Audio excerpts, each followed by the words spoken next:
Gulliver की विचित्र यात्रा। मैं एक जहाज पर नौकरी करता था। जहाज पर नौकरी करते हुए मैंने कई लंबी लंबी यात्राएं की। एक बार दक्षिणी सागर से पूर्वी द्वीप समूह की ओर जाते हुए हमारा जहाज तूफान में फंसकर चकनाचूर हो गया। सौभाग्य से मैं तैरकर किनारे पर आ गया और थककर वहीं लेट गया। जब मेरी नींद खुली तो मैंने अपने आप को पतले पतले धागों से बंधा पाया। मैं आश्चर्य में पड़ा सोच रहा था कि कोई चीज मेरे पैरों पर रेंगती रेंगती मेरी छाती पर आ खड़ी हुई। ये एक मानव आकृति थी, छोटी सी, लगभग एक बालिश ऊंची। कुछ देर बाद उसी प्रकार के सैकड़ों प्राणी मेरे शरीर पर चढ़ाए। मैं जोर से चिल्ला उठा, कौन हो तुम? कौन हो तुम? मेरा चिल्लाना था कि वे लोग लुढ़कते लुढ़कते और चीखते चिल्लाते भागे। इसके बाद मैंने उठने का प्रयत्न किया तो कुछ धागे टूट गए।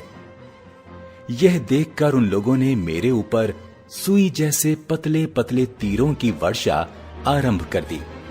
मैं समझ गया कि चुपचाप लेटे रहने में ही भलाई है। अब उन अद्भुत प्राणियों ने तीर बरसाना बंद कर दिया।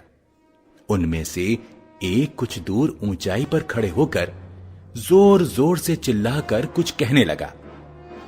मैंने हाथ हिलाकर उसे समझाने का प्रयत्न किया कि मैं उनकी भाषा नहीं समझता। फिर बार बार अपना हाथ मुंह की ओर ले जाकर मैंने इशारा किया कि मैं भूखा हूं। वो मेरा इशारा समझ गया।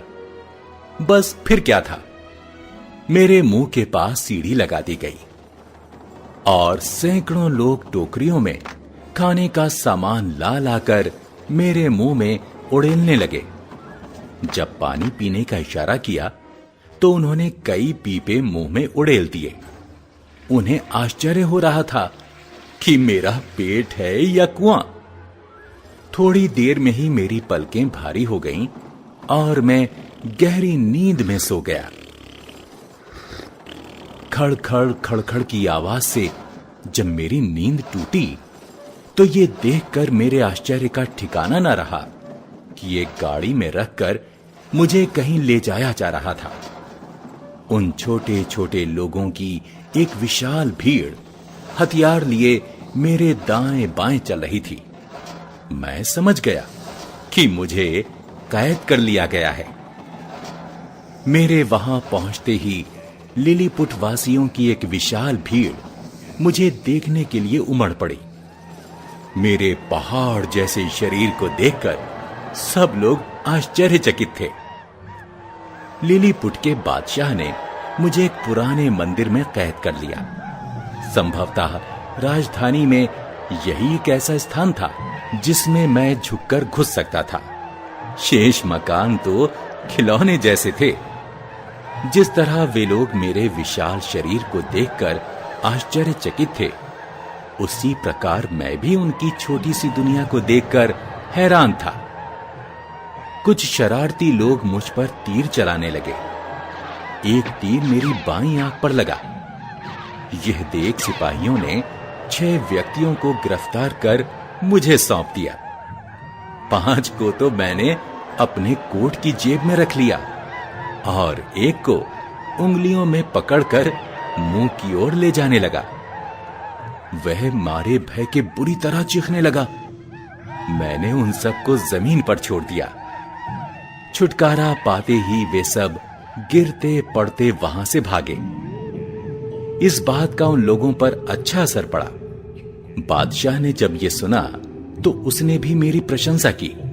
राज दरबार के कुछ व्यक्ति मेरे भोजन पानी के खर्च को देखकर सोचने लगे कि इससे देश में अकाल पड़ जाएगा। वे विषैले तीरों से मेरी हत्या कर देना चाहते थे, परंतु सौभाग्य से बादशाह उनकी बातों में नहीं आया। उसने मेरे भोजन पानी का सारा उत्तरदायित्व अपने ऊपर ले लिया और 6 विद्वानों को मुझे उस देश की भाषा सिखाने का काम सौंप दिया। कुछ दिनों में मैंने उन लोगों की भाषा सीख ली।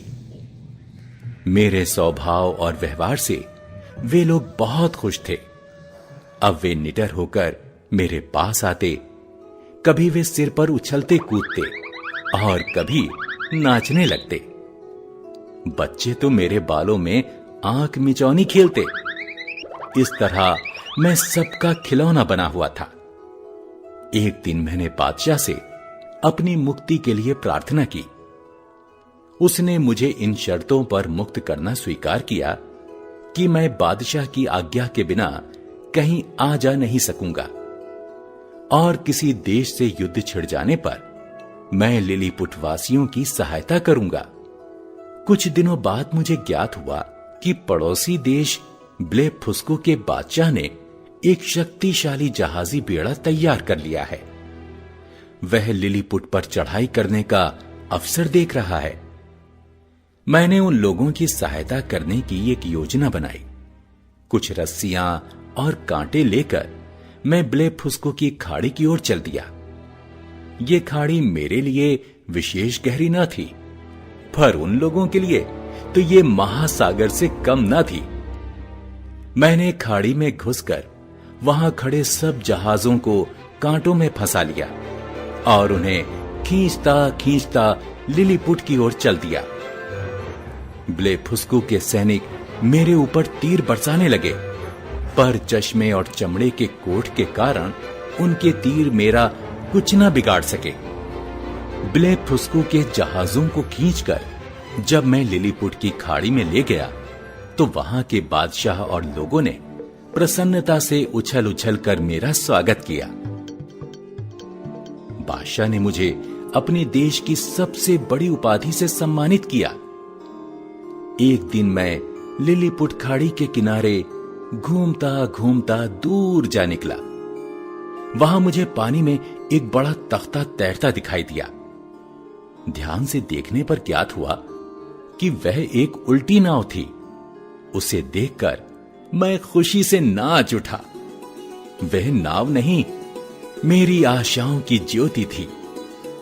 कुछ दिनों बाद मैंने बादशाह से अपने देश जाने की आज्ञा मांगी। उन्होंने मुझे बड़े प्रेम से विदा किया और बहुत सी भोजन सामग्री मेरी नाव पर लदवा दी। सौभाग्य से रास्ते में एक जहाज दिखाई दिया। यह देख मेरी प्रसन्नता का कोई ठिकाना ना रहा कि वह जहाज मेरे ही देश का था। जहाज के नाविकों ने मुझे ऊपर ले लिया।